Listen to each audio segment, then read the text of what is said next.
Buenas noches, gracias por acompañarnos en esta presentación de uno de los trabajos de Pedro Uc, que se llama Resistencia del territorio maya frente al despojo. En esta ocasión nos acompaña Ana de Ita. Ella es la directora del Centro de Estudios para el Cambio en el Campo Mexicano, CECAM, y también nos está acompañando por la red universitaria anticapitalista, Montserrat, y yo, que me llamo Maybelline, y bueno, ahora voy a dar la palabra a mi compañera Mayra. Pedro es miembro, o fue uno de los creadores de la Asamblea de Defensores del Territorio Maya, MUX Ximbal, espero mencionarlo bien, donde dice, la tierra no se vende ni se renta, y no a los partidos políticos, ¿no? Que se creó en el 2018. También es profesor, y como dice Luis Hernández Navarro, Pedro se comprometió en la defensa de la tierra y del territorio. No solo es profesor, sino también se ha comprometido en esta parte. Pedro, bueno, yo con el libro tuve algunas cosas de cómo se va entrelazando las ideas, ¿no? Cómo no parte de o sea, no es seguir un ABC, sino uno tiene que ir entrelazando cómo va la idea y cómo van las historias. Cómo la alimentación, por ejemplo, se relaciona con el territorio, con la comida, con hacer, ¿no? Con la comunidad y con todo lo que se está viviendo frente a los megaproyectos, pero a todo lo que tú también mencionas ahí, ¿no? ¿Qué nos puedes decir como de este hilo que vas organizando en este cuaderno, no el libro, sino cuaderno de trabajo, diríamos? Sí, muchas gracias. El tema con el modo como está ordenado, o más bien desordenado, el tema de las historias o de las anécdotas que están en este libro, pues a diferencia de lo que tradicionalmente se hace en la academia, aquí lo que creo que nos marca es justamente la experiencia, la misma vida, los días, las noches, el hambre, el trabajo, el agua, la lluvia. Fue la metodología que tomamos para ir desgranando un poco cada uno de los párrafos. Entonces, no pensamos en una metodología académica, sino más bien dejamos que el tiempo sea quien nos hable, dejamos que las semillas, las flores sean los que nos hablen, dejamos que la lluvia y la misma situación de lucha, sobre todo en la vida de la asamblea, son los elementos que nos permitieron ir armando el cuerpo de este escrito, de este modesto trabajo que hoy compartimos con ustedes. En ese sentido, pues si se puede notar cómo los temas están como relacionados, porque en el pensamiento maya, como todo es circular y no es lineal, entonces nos da igual empezar ya sea por el principio o por el fin, porque pues todo principio es fin y viceversa. Entonces así vamos diciendo las cosas porque también la vida así se nos ha presentado. De repente podemos encontrar situaciones que ya conocíamos o que ya conocían nuestros abuelos y nos dicen esto no es nuevo, aunque es nuevo para ti, pero esto no es nuevo, esto siempre ha sucedido. Y luego pues cuando crecemos y nos damos cuenta que pues sí, el tiempo es circular y la situación en la que estamos también es circular. Un poco cuando llegamos a conocer, por ejemplo, la historia de nuestros pueblos aquí en la península de Yucatán, pues vemos que son luchas importantes que se dieron y que hoy también estamos enfrentando con nombres diferentes, pero en el fondo lo que se había peleado, por ejemplo, en 1847 con la llamada Guerra de Castas, pues es la tierra, es la esclavitud, es la mala vida, es la marginación, es el racismo, es el clasismo. Entonces, vemos que esos son en el fondo las cosas que también a día de hoy pues se siguen dando y vemos cómo se va como circular, ¿no? Eso es un poco la cuestión de cómo está ordenado el tema, pero finalmente creo que también como no se pensó en una estructura académica, pues se dio así como crecemos, como caminamos, como reímos o como lloramos. Depende más bien del momento en el que vivimos, pues así se fue plasmando. Eso es un poco como se fue organizando este trabajito.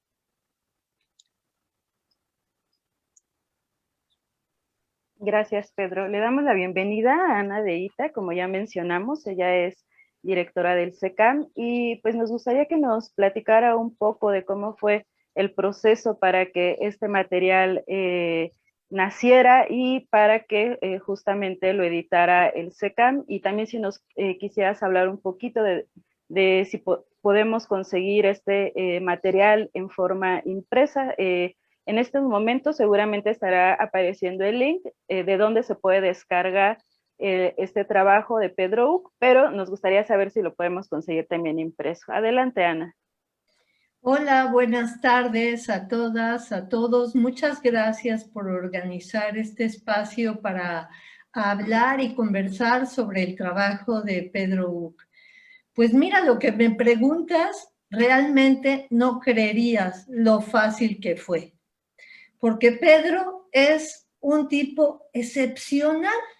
Entonces, tuvimos una idea en el SECAM de que era muy importante contar con el pensamiento indígena actual y sobre todo el pensamiento que tenía que ver con las luchas que se están dando para defender el territorio. Entonces yo se lo comenté a Pedro, Pedro me dijo, va, le entramos, y en cosa de 1 o 2 semanas estaba un texto acabado, precioso, hermosísimo, y acompañado por la fotografía de Jaisel de la Cruz, que es una fotógrafa maya también con una sensibilidad muy importante, con unas imágenes muy sutiles, que era el complemento perfecto del texto. Entonces, lo único que hicimos fue publicarlo, o sea, mandarlo a edición y publicarlo. Como Pedro dice, en este trabajo yo cada vez lo veo más claro, se mete la magia, se mete la vida, se mete el hacer y las ganas, y entonces ocurren cosas muy valiosas, como que hay un trabajo excepcional en muy poco tiempo que refleja la vida de las comunidades, que transmina la sabiduría de Pedro y que nos pone muy contentos a todos los que lo leemos, a todos los que hemos tenido que ver con el trabajo para leerlo, para mirarlo, para comentarlo, para presentarlo. Entonces, yo creo que era algo que se tenía que hacer porque pues todas las piezas coincidieron y se dio todo tan fácil y sin ninguna tortura, sin ningún estrés. Y bueno, ahora lo tenemos y para el SECAM es uno de los materiales últimos más valiosos en el sentido de que está marcando una distancia, un parteaguas. En el SECAM hemos publicado otros materiales de defensores del territorio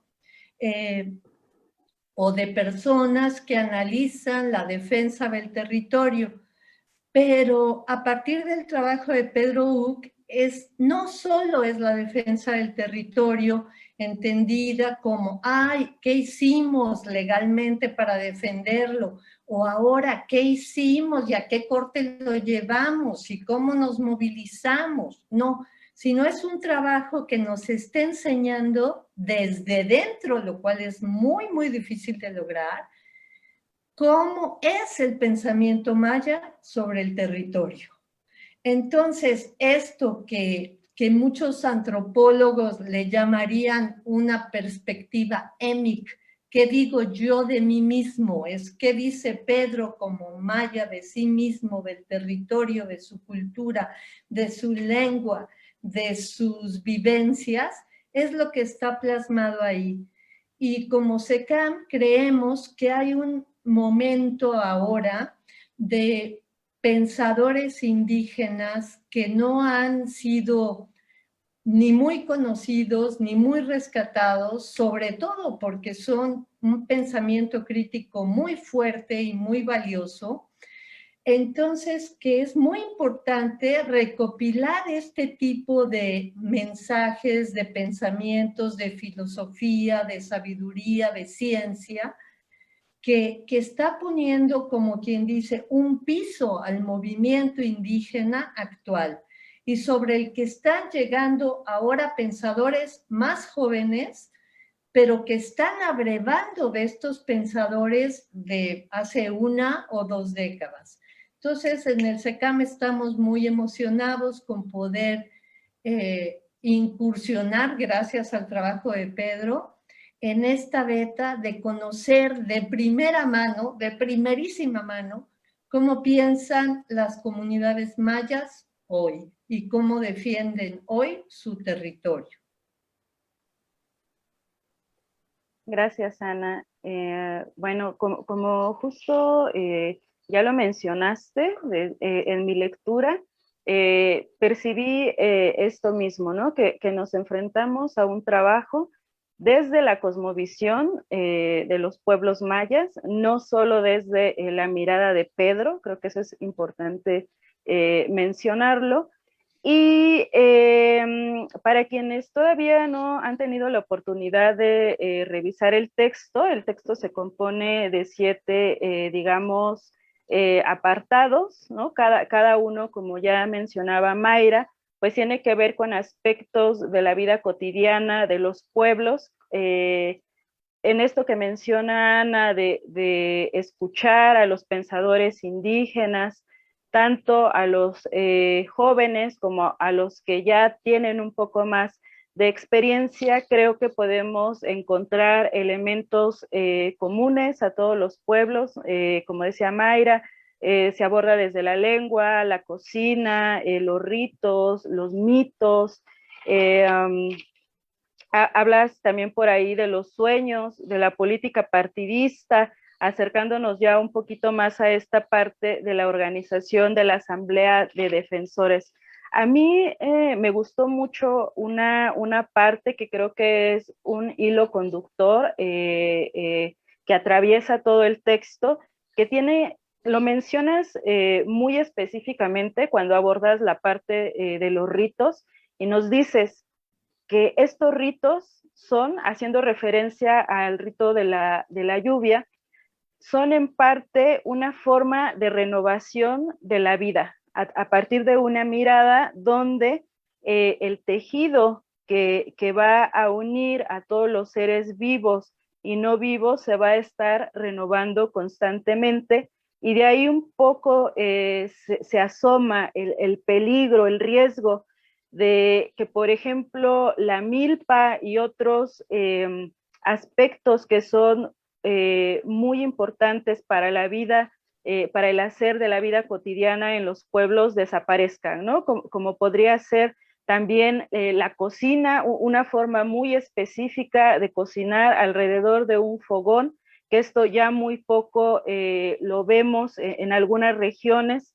Todavía en los pueblos mayas vemos esto. Y otro elemento muy importante que está desapareciendo a raíz de la pérdida de estos ritos es también la lengua, ¿no? Ya ya los más jóvenes no conocen la lengua, tal vez la escuchan y medio entienden de qué se trata, pero el significado más profundo de estas palabras, de estas enunciaciones, se va perdiendo. A mí me gustaría, Pedro, que nos pudieras comentar un poquito más de esta mirada, que para algunos tal vez resulta una mirada muy idealizada, donde los pueblos todavía tienen un contacto muy cercano con la naturaleza y con el hacer cotidiano de la vida. Yo creo que en estos tiempos de pandemia, donde pues sobre todo en las urbes nos hemos tenido que encerrar en nuestras casitas, ¿no? Quienes tenemos esa fortuna, quienes no, pues en espacios muy chiquitos, donde perdemos todo contacto, no solo con la naturaleza, sino incluso con otros sujetos y con la colectividad, pues desata procesos también pues depresivos, procesos que atentan, ¿no? a esta salud integral de nosotros como personas, cosa que en los pueblos pues no vemos mucho, no vemos como mucha gente deprimida, no vemos como mucha gente con vacíos existenciales, preguntándose cuál es el sentido de la vida, ¿no? Ahí como que de pronto hay un poco más de claridad en el hacer de la comunidad, en el sentirnos parte de algo, ¿no? Una parte importante, una parte integral. Entonces, a mí me gustaría que nos comentaras un poquito más en esta parte de los ritos y de los sueños que tienen los pueblos, ¿no? Hacia dónde. Y digamos esto un poco para como decía al inicio, hacer a un lado estas visiones un tanto que nos acusan de idealismo, ¿no? A quienes todavía defendemos estas formas de vivir la vida. Adelante, Pedro. Muchas gracias. Sí, el tema de los ritos, pues la verdad es que tenemos una lucha muy compleja desde la base de nuestro encuentro con el otro o con lo otro por el tema de la lengua. Si nosotros tratamos de entender o de explicar qué es lo que hacemos, pues nos refugiamos o tratamos de echar mano para solucionar esto con algunos términos que se ha escogido en la academia o en la antropología para explicarnos. Y ha habido una situación aquí que ha sido un poco difícil para nosotros porque mucho de lo que hoy se dice, se dice desde quien nos ha observado y no se dice por quien lo vive, por quien lo piensa, por quien lo siente, por quien lo entiende desde sus raíces, ¿no? Entonces, eso también me parece que es colonización. Y tal vez hay muchos compañeros o muchos estudiosos que lo hacen no con mala intención, no lo hacen pensando en hacernos daño, en hacernos o en profundizar nuestra colonización, sino lo hacen de buena manera. Pero hay otros que sí lo hacen adrede. Hay otros que nos quieren estudiar como ratitas, nos quieren estudiar como pececitos, nos quieren estudiar como perritos o como gatitos. Y entonces ellos son los que dicen lo que descubrieron de estos animalillos. Entonces, como decía uno de mis compañeros una vez en una charla, Nosotros los mayas, aunque no lo crean, somos muy estudiados. Pero somos muy estudiados por los antropólogos, no porque sabemos mucho. Entonces, esto ha pasado y ha sido complicado decir qué es realmente lo nuestro, porque no tenemos palabras para decirlo en español. Tenemos palabras en maya para decirlo, pero no tenemos palabras en español para decirlo. Entonces, robamos un poco las palabras y terminamos muchas veces cometiendo un error de usar las palabras que no corresponden, porque las palabras que nos impusieron son palabras hechas desde una ideologización de la evangelización. Entonces nos evangelizaron y cambiaron muchas cosas. Pongo un ejemplo solo para puntualizar esto. La palabra pecado. Entre los mayas no existe la palabra pecado ni el concepto pecado. Y yo me imagino que les dio tanta risa a mis abuelos escuchar cuando los evangelizadores les hablaron de pecado, y más cuando les dijeron que el amor es pecado, ¿no? Entonces, había una palabra en maya porque pues el conquistador estaba buscando, el evangelizador estaba buscando una palabra equivalente y decía esto, pues es que aquí no hay, no existe. Entonces preguntan cómo se dice el vagina en maya. Pues en maya se dice Keptan, es una puerta de enfrente. Eso es lo que entendemos nosotros, una puerta de enfrente. Y dicen, entonces eso es el pecado, así vamos a llamar pecado. Y entonces en maya hoy se quedó, le pusieron un pequeño cambio de Keptan a Keban. Y hoy pues preguntas, oye, ¿cómo se dice pecado en maya? Pues Keban. Pero es una palabra colonizada, o sea, no es nuestra esa, eso no existía entre nosotros. Entonces, en esto que hacemos como rito, que no es un rito, a lo mejor la palabra que se acerca más a ello es la espiritualidad, un tipo de espiritualidad que hacemos, porque en esas celebraciones comunitarias, porque siempre son comunitarias, en esas celebraciones podemos decir que son como una especie de lo que llaman hoy performance o una representación de la vida. Entonces es toda una literatura, pero no en letras. Es una literatura en vida, es una representación. Son obras de teatro. Un poco lo explican algunos estudiosos que son de acá de Yucatán, como Alfredo Barrera Vázquez, que entendió mucho de esto y explicó cosas muy interesantes, porque pues él pues es de acá y sabe muy bien cómo funcionan las comunidades, ¿no? Entonces, en esa representación que se hace y que le llamamos rito, pues ahí está el mundo construido en lo que llamaríamos el altar.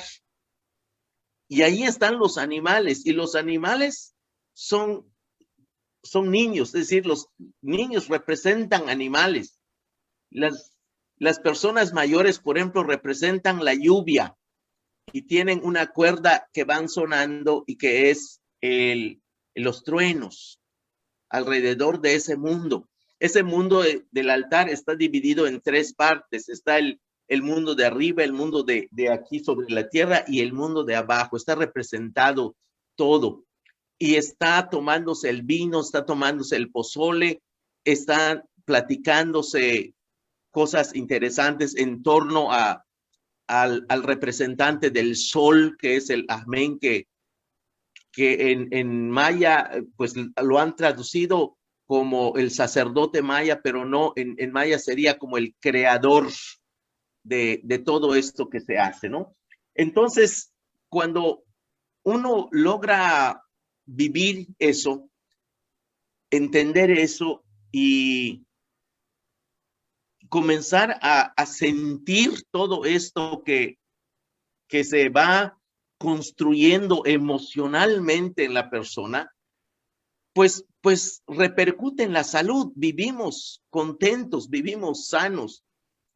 Y en este tema, por ejemplo, de la pandemia, pues la gente lo que hace, pues se va a caminar al monte y en el monte no hay así ningún miedo de contagiarse ni nada, porque además estamos viendo a los pájaros, estamos viendo las aguadas, los cenotes, estamos viendo a los animales, las culebras, y estamos tan emocionados con un mundo que para muchos que no conocen esto, a lo mejor sí dicen eso que no solamente es ideologización, sino romantización de esta realidad, ¿no? Pues puede ser que para ellos sea una cuestión romántica y lo entendemos porque no lo han vivido. Pero quienes nacimos aquí y crecimos aquí y que es este tipo de vida que nosotros hemos tenido desde que nacemos, pues bueno, es tan natural para nosotros. Y es allí donde, y con esto quiero cerrar, y es allí la razón por la que nos duele mucho que nos quiten el territorio, porque nos quitan este tipo de vida. Muchas gracias. Gracias, Pedro. Y justo pensando en eso de cómo se quita el territorio, ¿no? Lo que vas también enunciando, esta sinsentido del marco jurídico mexicano frente a las comunidades o sobre las comunidades, ¿no? También estos requisitos que van cargando siempre todos para llegar los partidos políticos, los apoyos, todo lo que llega, todo saben que tienen que llegar 4 documentos, ¿no? Como lo pones tal cual. Entonces, también creo que eso tiene que ver con esto de, no solo es el territorio, sino todo lo que implica quitar el territorio, ¿no? Y como el marco jurídico no está haciendo, se desconoce totalmente, como lo mencionas, por la sociedad, pero más allá de eso, ¿no? Eso es lo que va llevando a las comunidades a defenderse. ¿Cómo tú ves esa parte? ¿Cómo llevas a esa parte y llegan a la asamblea? Sí, el tema es que nosotros caminamos desde hace mucho tiempo en las comunidades. Yo no sé, tal vez tengo 35 o 40 años caminando las comunidades. Y bueno, no habíamos querido hacer una organización porque primero sabíamos que hay muchas organizaciones, pero tal vez cuando llega esta avalancha de megaproyectos, varias comunidades sintieron estar estranguladas y desesperadas de que no hay quien diga, pues yo soy acompañante y no solo voy a informar y documentar, sino también voy a defender. Entonces, a raíz de esta situación que es un vacío sobre aspectos de defensa concreta, pues un amigo nos invitó a su casa a dar una charla, así como hacemos en las comunidades, allá en Peto, en el sur de Yucatán, ya en la frontera con Quintana Roo.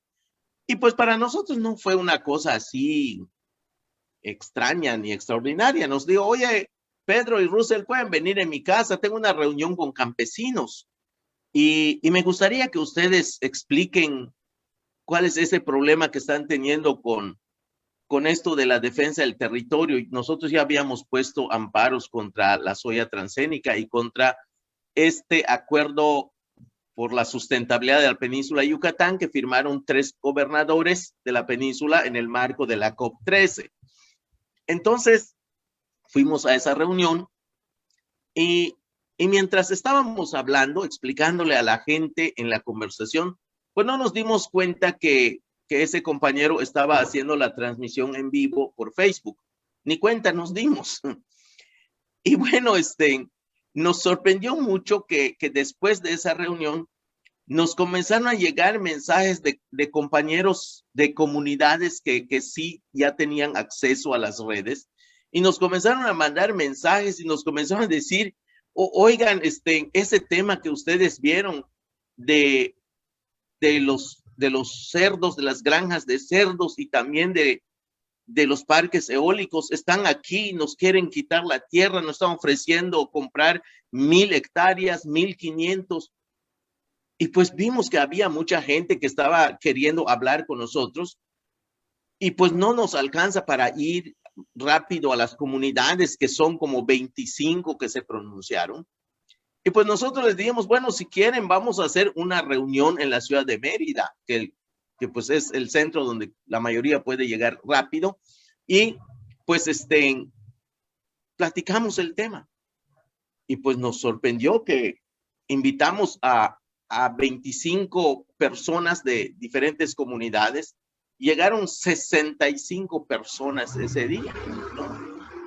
Y ese fue el principio de la asamblea, porque además la idea era solo conversar el tema y ver cuál es la situación que se estaba dando en sus comunidades. Pero ellos dijeron, pues ya sabemos que nos están quitando la tierra y ¿qué vamos a hacer? ¿Qué van a hacer ustedes por nosotros?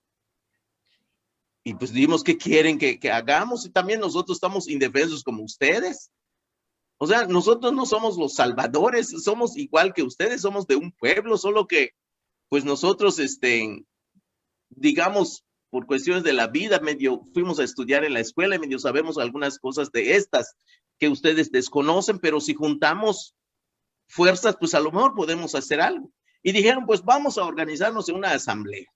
Y así decidimos empezar con la asamblea y pusimos nuestros principios. Bueno, los que están en la asamblea tienen que saber muy bien una cosa, que la tierra ni se vende ni se renta. Fue el primer principio fundamental que pusimos. El segundo, no queremos nada con los partidos políticos. El tercero, que vamos a recoger información los que fuimos nombrados como una comisión de seguimiento y vamos a llevarlo a las comunidades y traducirlo al maya para que ellos lo puedan saber y conocer a través de pequeños escritos, a través de infografías, a través de audios, a través de videos. Entonces yo grababa videos en maya y daba cursos en maya, hacíamos los videos y los llevamos. Y luego hacer una estrategia de medios con algunos amigos académicos y luego pues la cuestión jurídica, ¿no? Y después pues ellos dijeron pues si es necesario salir pues a la lucha divina, pues en algún momento tendríamos que salir a la calle y hacerlo, pero hasta ahorita pues todavía estamos en eso. Entonces, así fue que la asamblea empezó y pues así hemos estado caminando con la gente, con las comunidades y cada vez hay más necesidades que han aparecido. Somos insuficientes y somos pocos para responder a tanto, pero pues también estamos muy agradecidos con mucha gente que nos ha visto, que nos ha acompañado, que nos ha apoyado. Y bueno, pues entre las cosas que podemos decir es que nunca hemos pagado un abogado y hemos tenido la suerte de tener algunos abogados que nos han apoyado, ¿no? Y así de repente, pues nos han dicho, pues aquí les ayudamos en esto, les ayudamos en lo otro y así hemos ido caminando en estos 3 años. Ha sido una experiencia maravillosa. Y sí, hemos perdido muchos casos, pero tenemos el orgullo de decir que hemos ganado muchos también, ¿no? entre las cosas que se ha ganado y que nos da tanta alegría, es un caso de unos compañeros de Tsiuché que les habían quitado 14,000 hectáreas de su territorio, que es toda una laguna de 14,000 hectáreas. Y bueno, pues nosotros, yo y Russell, fuimos a explicarles cómo está la situación, y sabían ellos que el gobierno se lo había expropiado y se lo había dado a un grupo de empresarios, que porque los empresarios sí lo saben cuidar, y que iba a ser una, ¿cómo le llaman esta figura? Una reserva ecológica y no sé qué y no sé cuándo. Y bueno, pues hicimos todo lo que tenemos que hacer con la gente, y la gente dijo, pues vamos a defenderlo, esto no lo vamos a dar. Creo que la clave allá, a diferencia de muchos otros lugares, es que allá, si no todos los campesinos, pero sí la gran mayoría de los ejidatarios, que son como 500, dijeron, vamos a defender la laguna. Y entonces lo hicieron las 24 horas del día. A 2 años de lucha, hace como 4 o 5 meses ahora, pues ellos ya tienen de nuevo la posesión legal de la laguna. Ya se ganó. Entonces, entre otras cosas que hemos ganado. El caso de Valladolid, que es un parque solar, pues se molestó tanto el empresario que creemos que ellos fueron los que me mandaron a amenazar, porque les paramos el proyecto, ¿no? Y les demostramos que eso que dice en su estudio de impacto ambiental, de que encontraron nidos de pájaros, que es cierto, pero que agarraron los nidos y los sacaron fuera del área para que los pájaros regresen a su nido, ¿no? Y luego les mostramos que tienen un cenote allá donde los antiguos mayas sacaban agua para hacer sus ritos, lo cerraron todo, y pues lo demandamos. El INAH no nos quiso dar la información, que porque está reservada a 12 años, y así, en fin, luchas así terribles, pero hemos ganado varias cosas, ¿no? Y esto entonces que escribo, que se convierte en texto, pues son esas experiencias que hemos tenido. Ha sido pasos así, es cierto, emocionantes, difíciles, complicados, pero pues así ha sido la lucha. Creo que por eso se llama lucha, porque pues también tiene sus complejidades, y estamos tan contentos de que hoy pues este pequeño texto pueda conocerse, porque es ahí donde plasmamos parte de nuestro dolor, de nuestra alegría, pero también de nuestra esperanza, y pues con agradecimiento a quienes nos apoyan incondicionalmente. Gracias, Pedro. Y eso también nos da como otra idea para Ana, del SECAM, ¿no? ¿Qué es lo que se plantea a partir de aquí a ahora con su trabajo que lleva realizando, ¿no? Bueno, ya le habías mencionado un poco, pero también como SECAM, ¿para dónde va ahora SECAM, no? Hay que seguir apoyando estos proyectos. ¿Qué más podemos esperar? Bueno, en el SECAM hemos hecho muchas distintas líneas de trabajo, pero lo que ahora vemos es que realmente estamos frente a una gran cantidad de despojos de los territorios indígenas y campesinos. Entonces, para mí esa es la parte que Pedro nos deja ver en el texto, de decir desde nosotros, desde la comunidad, qué es lo que rompieron los colonizadores y qué es lo que ahora siguen rompiendo los invasores. Y por lo que decía Meiwelitz, sí, mucha gente cuando estamos hablando, los que somos de fuera, como yo, no sé si en maya se dice cashlana o no, pero te dicen, estás romantizando, la comunidad no existe, lo único que quieren es dinero y vivir en la ciudad. Pedro desde dentro nos está diciendo, eso no es cierto, esto existe, esto está vivo, esto lo sentimos, lo vivimos, lo recreamos cada día. Y en este universo que Pedro pinta en su libro, aparecen pues los vínculos totalmente fuertes que tienen los pueblos indígenas, en este caso el pueblo maya, con la naturaleza, no como un recurso natural, sino como un bien natural, como una persona naturaleza, como la madre tierra, el agua, los bosques, los dueños de los animales, los dueños del viento, que acompañan la vida de los mayas. Entonces, que los de afuera digan que eso no existe, eso me lo pueden decir a mí, pero no se lo pueden decir a ellos, no se lo pueden decir a Pedro, que lo está viviendo día con día. Por eso yo creo que este texto es muy valioso, porque nos deja ver cómo en el mundo maya actual esas presencias se mantienen, existen, forman parte de la vida, de la relación.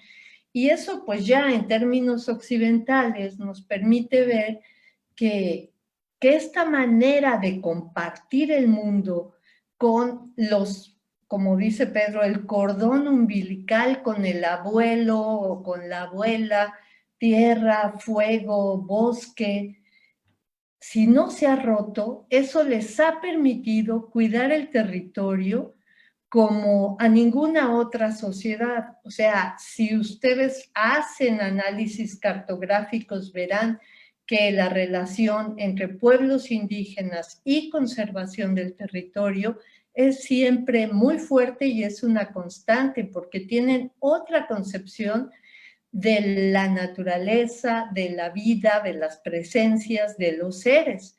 Y en eso el libro de Pedro también nos cuenta que hay una posible amenaza a los jóvenes que ya no están, que pueden llegar a perder esa conexión con la naturaleza, con la madre tierra, porque ¿y por qué es tan importante la lucha por la defensa del territorio? Porque cuando a los pueblos indígenas les quitan el territorio, es muy difícil que puedan mantener esa relación con los otros espacios naturales, con los otros seres que acompañan la vida y que hacen la historia con ellos. Y es muy fácil que dejen de ser una sociedad distinta, diferente a la sociedad occidental que trata de hacer en la globalización simplemente perder la diversidad de todo. Pedro lo ejemplifica mucho con la cocina, con la espaguetización, con la chinización del fogón, con la, entonces, ¿cómo tratan de hacer una forma de ver el mundo monolítica, igual para todos, sin diversidad? Entonces, por eso para mí es muy, muy importante el texto de Pedro, además de que es muy bello y que yo sí les digo a todos los que lo puedan leer, de veras, éntrenle, se aprende muchísimo, se va rapidísimo, no hay manera de que digas ya me aburrí, porque ni siquiera lo puedes pensar y ya se acabó, porque Pedro está contando con imágenes y esas imágenes nos dan chance de ver las raíces mayas, pero también nos pinta la vida en la sociedad actual, la modernidad, lo que se está tragando, lo que se está consumiendo o pretendiendo consumir. Y esta parte de la defensa del territorio, a mí me parece la más importante, la más difícil de lograr y la mayor amenaza que tienen los pueblos indígenas alrededor de todo el mundo, ya que son los territorios mejor conservados, los territorios que tienen agua, minería, bosques, litio, cuanta cosa, pues son muy amenazados y son muy codiciados por las empresas para establecer sus nuevos proyectos. Entonces, es a lo que Harvey le llama la acumulación por desposesión. O sea, yo le voy a quitar a los pueblos indios lo que han cuidado por siglos para apropiármelo como empresa, como transnacional, como corporación. Al hacer esto, se repite una y otra vez el inicio de la acumulación capitalista. Porque Marx dice, todo el inicio del capitalismo empieza con el despojo de la tierra. Esta tierra que quedaba en manos campesinas, que en manos indígenas, que en un momento dado no les interesó a los empresarios porque la veían ahí como, ay, hay mucha, no la queremos, no nos importa. Ahora es un bien escaso, muy valioso, y la técnica y la ciencia les permite entrarle a aprovechar y a sacar dinero, rentabilidad, ganancias de cosas que antes eran un bien común y no se consideraban que podían privatizarse en provecho de alguien.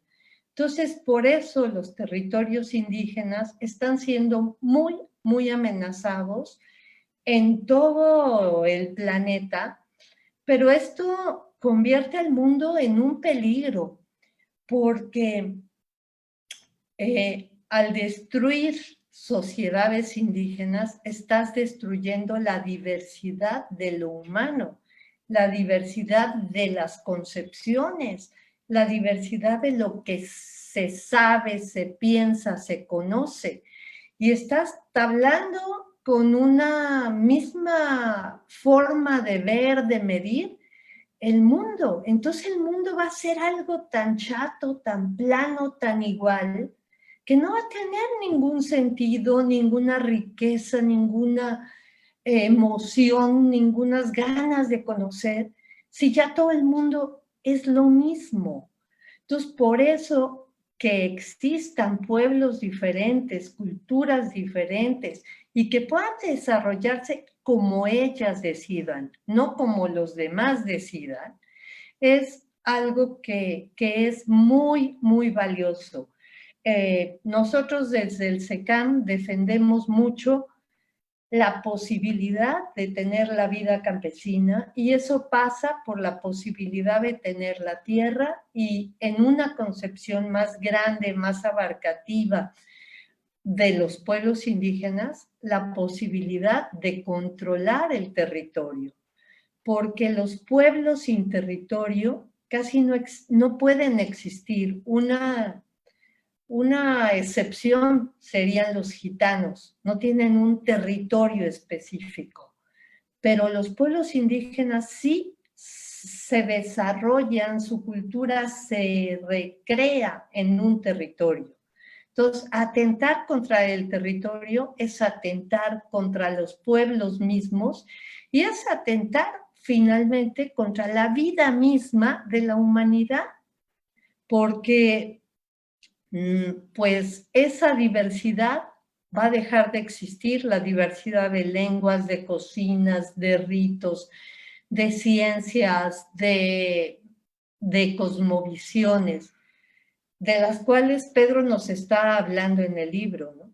Pero entonces por eso creemos ahora que es central defender los territorios de los pueblos indígenas para que ellos puedan mantenerse y definir cómo quieren ser ellos, pero desde ellos, no desde la visión que les imponen los de fuera, ya sea el gobierno, las corporaciones, las empresas, las transnacionales, a los que Pedro muy atinadamente llama los invasores.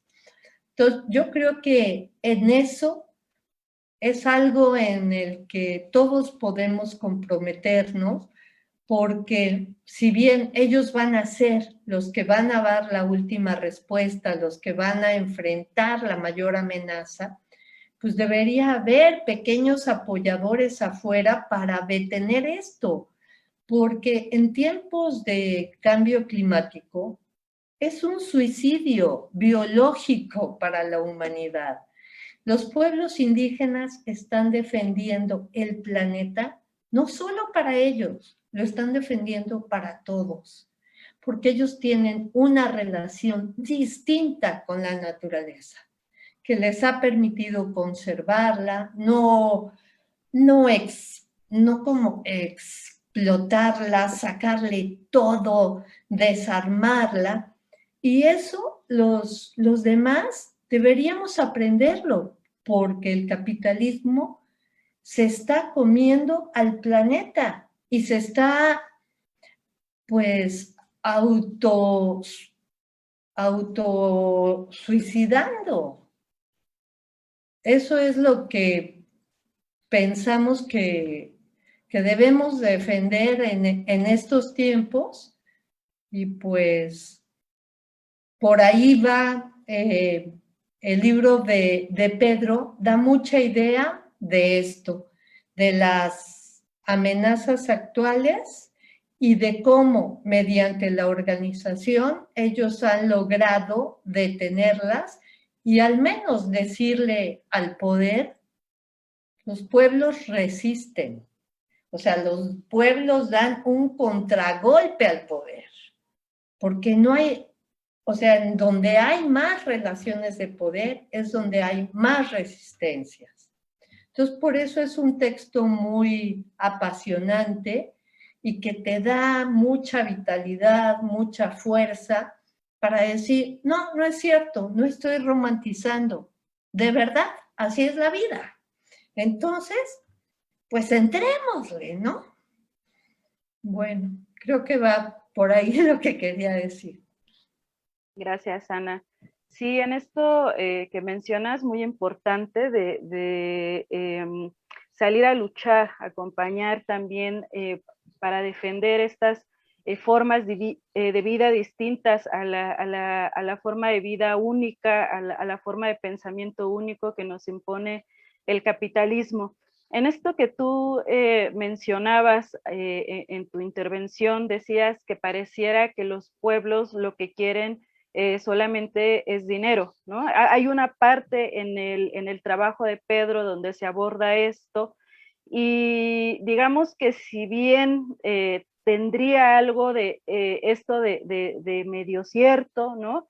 Lo que se oculta, pues es una relación de dependencia, ¿no? Que ha, digamos, cultivado y promovido no solo el mercado, sino también los gobiernos de distinto signo político, además de una apropiación cultural que trivializa todo esto de lo que hemos estado hablando el día de hoy, ¿no? De toda esta forma de ver la vida, de vivenciarla de manera distinta. Y entonces tenemos que, como bien lo señala Pedro, ¿no? Por ahí que ya existen las bodas mayas, ¿no? Que pues es algo que ustedes como pueblo maya desconocen, pero pues ahí está y si tú quieres, pues vas y te cobran una lana y ya te casan, ¿no? Por tu boda maya o tu rito maya. Hay también grandes complejos de hoteles llamados mayas, ¿no? Y hay una usurpación, ¿no? Un intento de despojo de esta cultura, de esta identidad, y bueno, tema obligado, hablar sobre el mal llamado Tren Maya, ¿no? Porque ahora resulta que ya hasta hay un tren, ¿no? Que pretende según en la voz, ¿no? de los gobiernos, pues dar un impulso a los pueblos mayas, pero justamente no nos hablan, ¿no? Nos dicen que se van a poner a negociar con ellos, que los van a invitar para que participen como accionistas o como colaboradores, pero no nos mencionan cuáles son las condiciones desiguales en las que están, en algunos casos, sentándose a negociar. Y pues más bien esto se asemeja mucho pues a un despojo, ¿no? A un despojo de tierras, incluso hay situaciones donde hemos visto pues engaño así cínico. De hecho, creo que una de las bondades del trabajo de Pedro es que te lleva por una serie de emociones, ¿no? Puedes conectar, te emocionas, ¿no? Como decía Ana, te entusiasmas, quieres salir a defender estas otras formas de vida.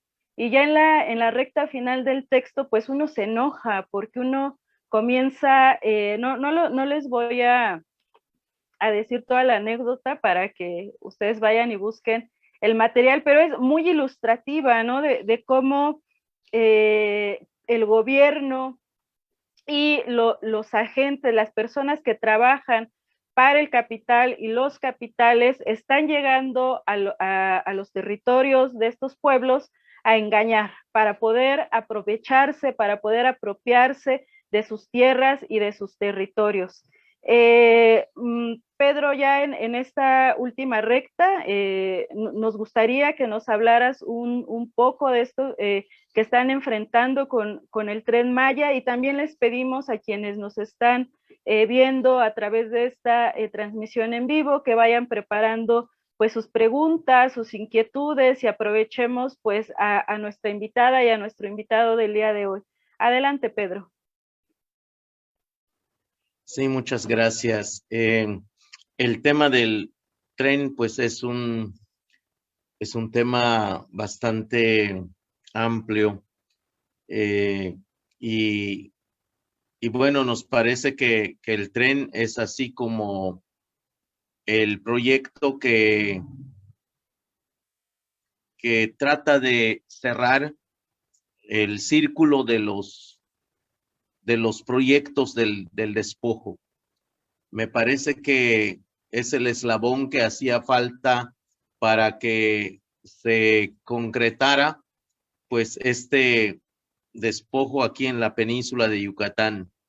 Pues el tema del tren va a ser un proyecto muy, muy dañino para nuestros pueblos, y creo que no es una cosa de futuro, ya el daño se ha comenzado a ver, se ha comenzado a sentir, porque las comunidades ahora están enfrentadas, las comunidades están divididas, las comunidades están controladas por el poder,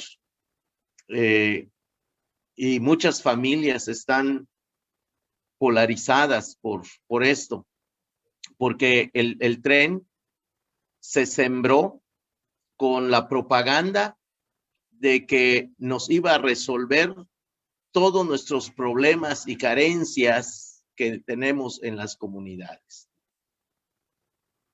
Que faltaba agua, pues nos va a traer agua. Que faltaba luz, nos va a traer luz. Que faltaba empleos, nos va a traer empleos.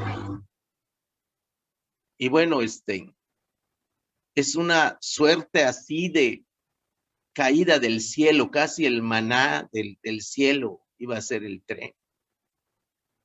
Y bueno, es tan curioso todo esto que no sé si decir curioso o tan desvergonzado, que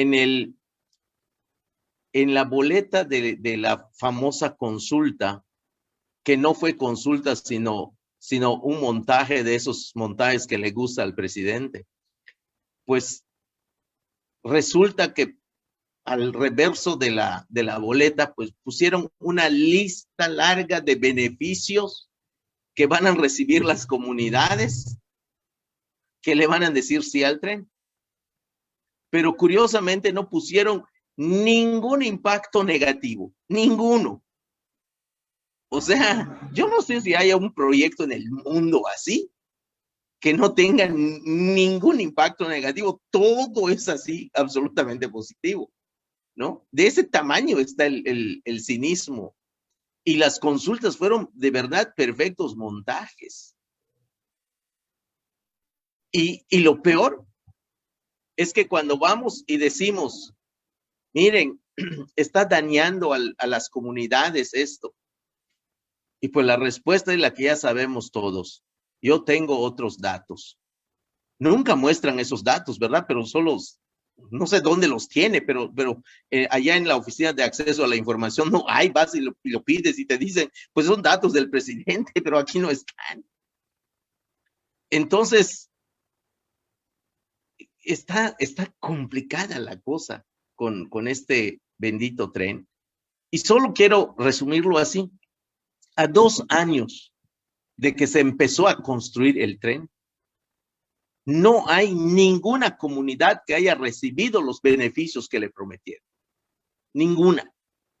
Los que sí han recibido beneficios y han prosperado son las empresas que están construyéndola. Eso sí, a 2 años ya tienen una buena lana con eso. ¿Quiénes otros están saliendo ganadores de esto? El ejército. El ejército va a operar el tren y va a aprovecharse de todos los recursos y beneficios que va a generar el tren. Ellos son los que van a ganar. Pero las comunidades, ahora que fui a Carrillo Puerto, me contaba un reportero que no, pues me pidió que yo no dé su nombre porque trabaja pues en un medio donde lo pueden perjudicar y pues también de eso vive. Pero me dijo, yo fui a las reuniones que está haciendo Fonatur y casi linchan a los de Fonatur porque dijeron que iban a beneficiar a las comunidades y a 2 años no han recibido nada a las comunidades. Y casi los linchan. Entonces, no hay comunidades que han recibido beneficios, no hay a 2 años. Es más, lo que sí hay es que comunidades ya perdieron su casa, ya perdieron su territorio, ya perdieron su ejido, ya perdieron su tranquilidad, ya perdieron su seguridad, ya perdieron su unión familiar. Eso sí, hay un montón. Entonces, pero además, el tren en sí mismo, sí ciertamente va a hacer mucho daño. El peor daño va a ser lo que viene detrás de esto, que ni siquiera presentan impactos de estudio de impacto ambiental al respecto, que son los famosos polos de desarrollo. Eso va a ser peor todavía, ¿no? Eso va a ser peor. ¿Qué es finalmente lo que va a pasar? Pues lo que está pasando en Tulum, creo que pues el país ya vio cómo está Tulum. La violencia que hay en Tulum es terrible en el grado que el gobernador dijo, fuera todos los policías municipales, voy a mandar las policías estatales. Pues yo no sé si hizo bien o empeoró la situación, pero ahí está una muestra de una imagen tan desesperanzadora para nosotros los pueblos indígenas en la península de Yucatán. A cuenta de que si nunca pedimos un pinche tren, nunca dijimos, hey, queremos un tren. No, por Dios, nunca nadie dijo eso. Pero pues el tren fue proyecto de una gobernadora priista, impulsado luego por Zedillo, y como no lo pudieron hacer desde la derecha y desde el centro, pues lo hizo la izquierda. Está chévere, ¿no? Así está, de este tamaño está la desvergüenza de este gobierno. Es triste lo que nos pasa, lo que nos sucede, pero bueno, tenemos que luchar, no hay de otra, y creo que es importante que nuestros hermanos mayas puedan mirarse, porque es importante eso. La verdad está en nosotros, pero no nos han permitido mirarnos, nos han quitado la posibilidad de mirarnos a nosotros mismos. Y bueno, en esa lucha estamos, y creo que es importante que se conozca, y pues nosotros aquí desde la asamblea pues agradecemos muchísimo pues la gente que ha sido solidaria con nosotros y que ha compartido nuestro corazón, y pues aprovecho a hacer público mi agradecimiento y nuestro agradecimiento a SECAM, a Ana, que afortunadamente nos han tendido la mano para que este pequeño material pueda salir y se pueda conocer, porque eso de publicar ahora ya es una cosa celestial, ya no es y menos para los indios. No es para indios eso. Entonces, afortunadamente, pues aquí tuvimos esta suerte, este corazón solidario que nos ha ayudado para que este pequeño texto pues se pueda conocer y pueda salir, y pues también hacerlo público aquí en las redes para que mucha gente lo pueda saber. Y qué mejor que poner allá la liga para que pues cualquiera que quiera bajarla y leerla, si físicamente no lo puede tener, pero ahí está la liga y lo puede bajar para conocer. Y pues nosotros estamos abiertos a contestar cualquier pregunta, cualquier duda al respecto. Y pues igual si quieren venir a conocer esta realidad, porque muchos que no conocen la península de Yucatán, pues no se imaginan qué es lo que está pasando. Hay otros que de mala fe también que cobran en Fonatur, pues vienen a decir lo contrario, pero también sabemos que eso de por sí, así son, y está bien, es parte de esta situación. Muchas gracias. Muchas gracias, Pedro. Sí, gracias por esos avisos. Sí, ahí está la liga, ya la compartimos en Facebook para que puedan descargar el material. También si entran a la página de SECAM, está también el material, se puede descargar. Hay muchos lugares donde puedan descargar ese material y compartirlo también. Bueno, vamos a leer algunos saludos y algunas preguntas del chat. Saludos desde la Nación Ñusabi. Saludos desde la Radio Zapatista Subcaliforniana. Dice Miguel Ángel May, muchos saludos a Pedro Uc y una felicitación por compartir. Sus experiencias de lucha. Sin duda alguna nos viene a demostrar que podemos defender nuestros territorios, siempre unidos y conociendo nuestros derechos. Isa Sánchez, toda mi admiración para Pedro Uc. Para Pedro, bueno, no sé si es la pregunta de Isa, pero bueno, la voy a leer como si fuera de ella. Para Pedro, ¿cuál es su opinión en términos de la presión inmobiliaria que se ha desatado en la península en los últimos años y que asedia a toda la Riviera y sus reservas naturales? Sí, el tema de las inmobiliarias es un tema muy feo. Es parte de los megaproyectos que nosotros hemos denunciado. Le llamamos aquí, o le llaman aquí, así nos dijeron que se llaman, que son turismo verde. Es la construcción de restaurantes y de hoteles, y en la ciudad de Mérida construyen esta multitud de casas que le llaman fraccionamientos, y son así muchos.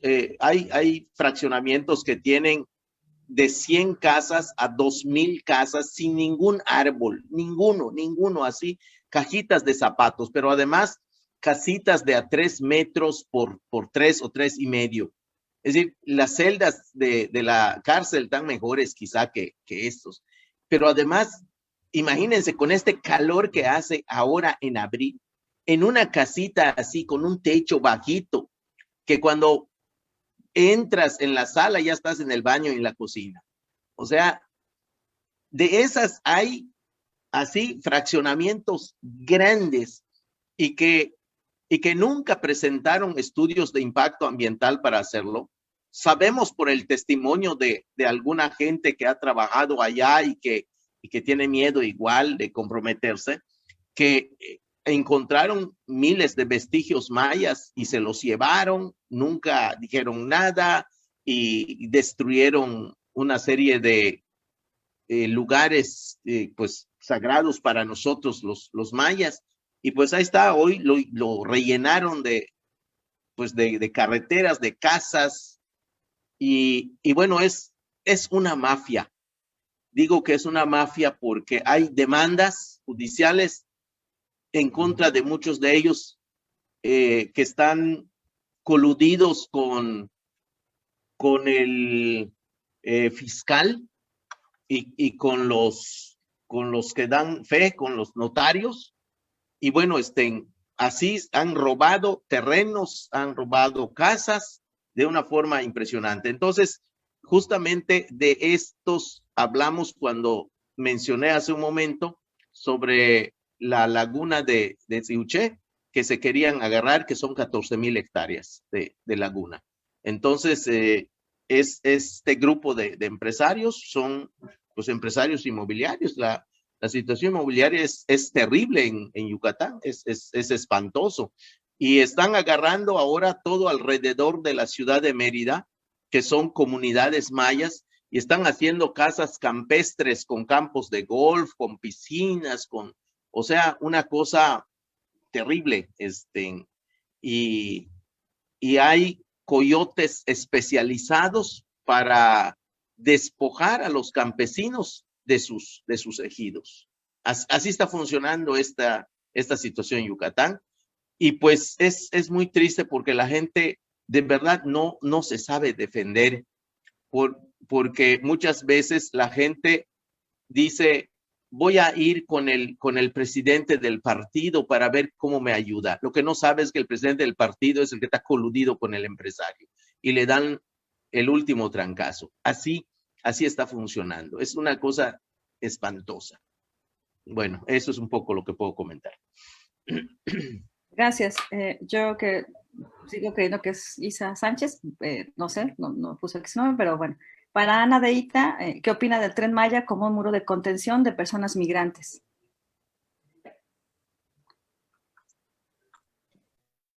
Újule. Sí, es verdad que también se ha vendido así, sobre todo en su momento a Donald Trump, supongo que ahora no presidente de Estados Unidos, pero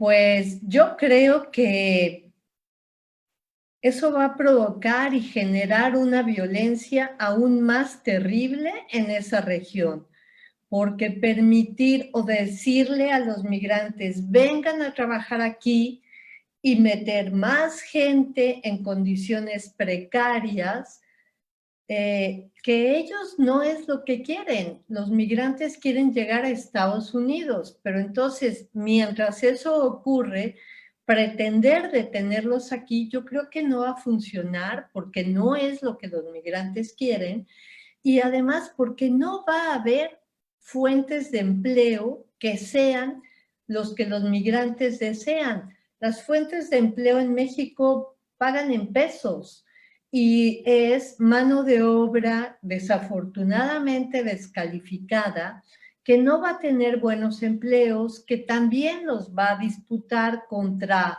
los nativos de estas poblaciones, y yo creo que se va a generar un clima de más violencia de la que ya hay. Entonces yo no creo que esa sea una solución. Es lo mismo que dice Pedro, el tren lo tratan de poner como la panacea, lo que va a ayudar para todo. Y pues, en primer lugar, lo que le ofrecen a las comunidades, que sería servicios, eso los tendría que dar el Estado porque son ciudadanos, tan simple como por eso, sin tren y sin nada. Tienen derecho a tener agua, escuela, educación, hospital, comida. Entonces, no te lo tienen que cambiar por un tren.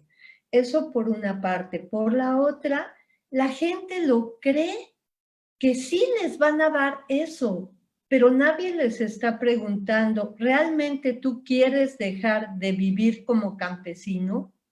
¿Tú quieres ya dedicarte a otra cosa? ¿Ya no quieres cultivar tu tierra? ¿No quieres tener tus animales? ¿No quieres tener tu monte?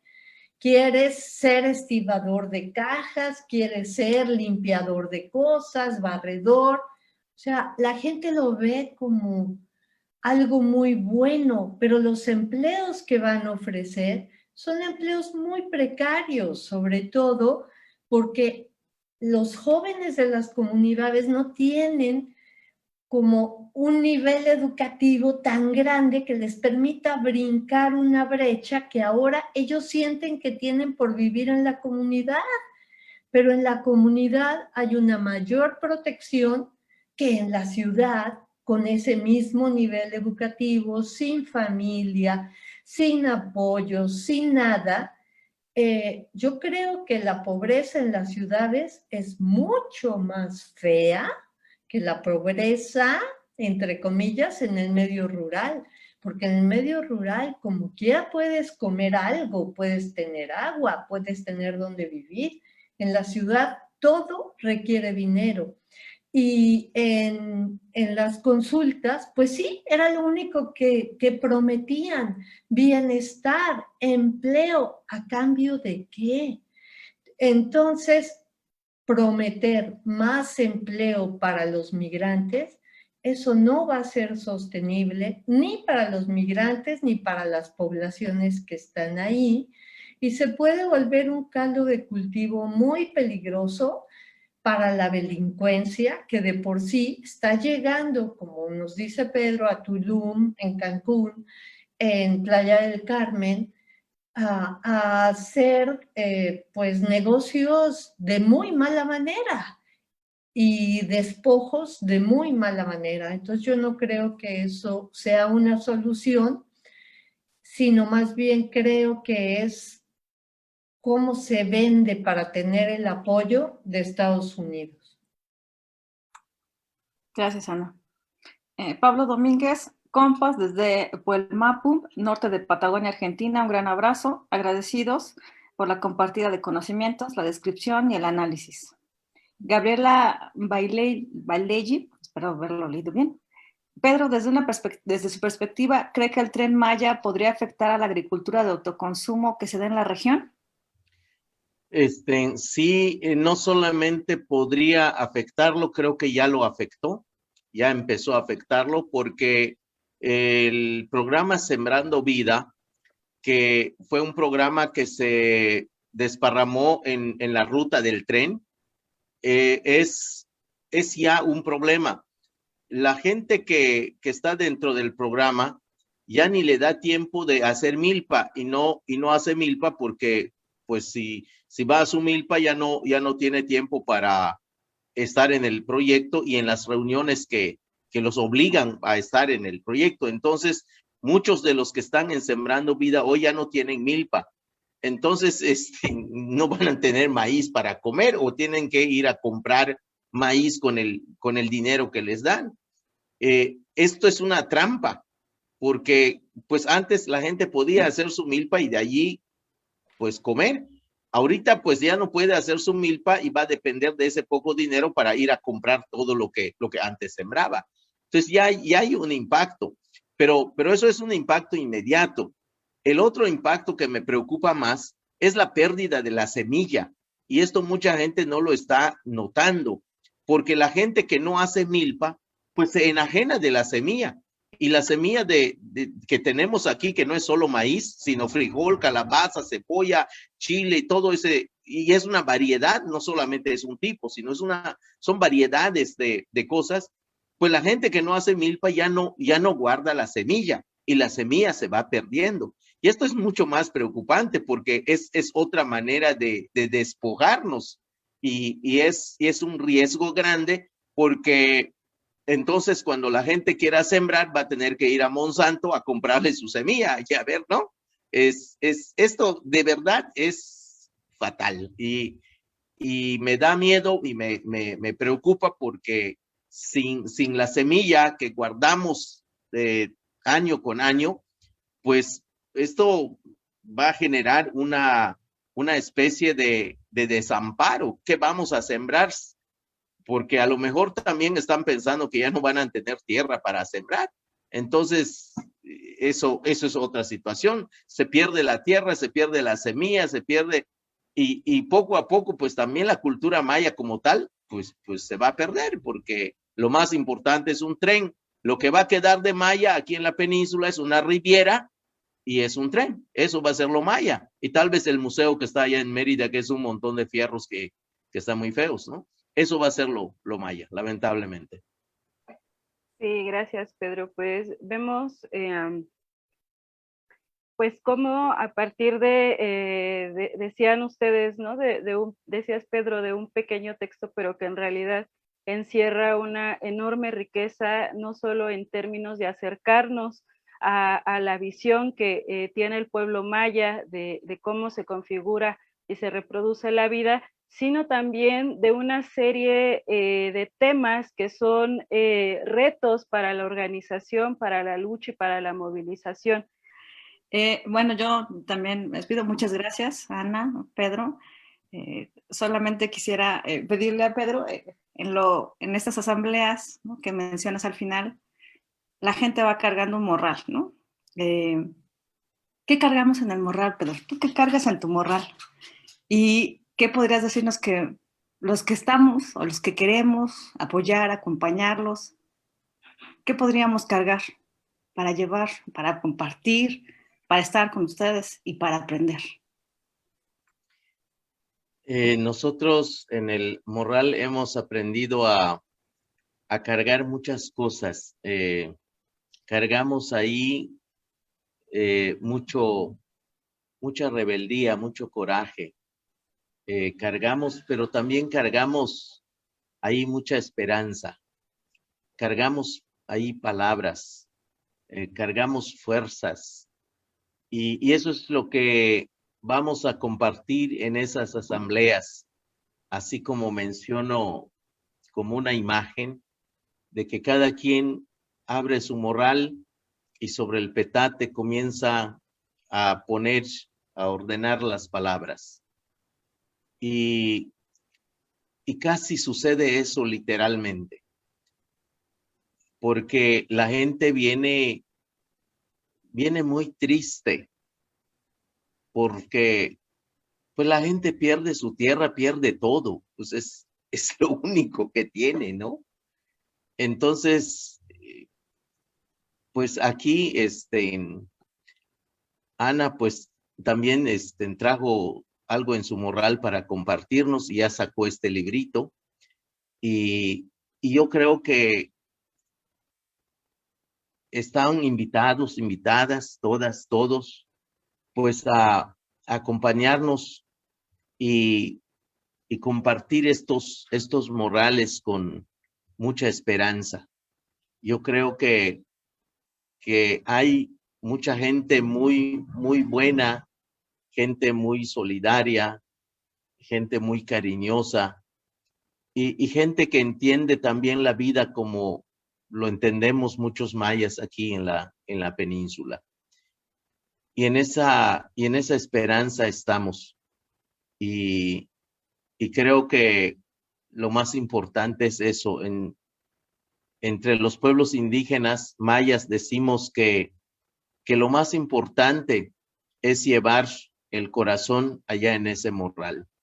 Si fuéramos capaces de compartir nuestro corazón, pues creo que podemos hacer algo que sea muy, muy bueno para este mundo y muy bueno para nuestras familias, para nuestras comunidades, porque en nuestro corazón está el agua y está el maíz, está la lluvia y está el viento, está el sol y está la luna. Así que si logramos poner nuestro corazón en el morral, ya tenemos la vida. Muchas gracias. Muchas gracias, Pedro. Gracias por compartirnos también este cuaderno y esperamos más, aunque sea muy pronto decirlo. Muchas gracias. Y bueno, gracias. Ya saben, pueden descargarlo. Sigan también nuestras actividades de la Red Universitaria Anticapitalista. Yo recomendaría personalmente, todos los días Don Tomás aparece con Pedro en su Facebook también. Eso creo que podría ser muy oportuno de repente leer a Don Tomás y las cosas que dice, para que también veamos cómo hay que apoyar, compartir y llevar y llenando nuestro morral. Gracias de nuevo. Gracias a todos por acompañarnos de parte de la Red Universitaria Anticapitalista. Seguimos con más actividades y síganos, por favor. Gracias, Maybelline. Gracias, Ana. Gracias, Pedro. Muchas gracias. Gracias. Buenas noches. Buenas noches. Adiós. Adiós. Un abrazo. Abrazo a todos.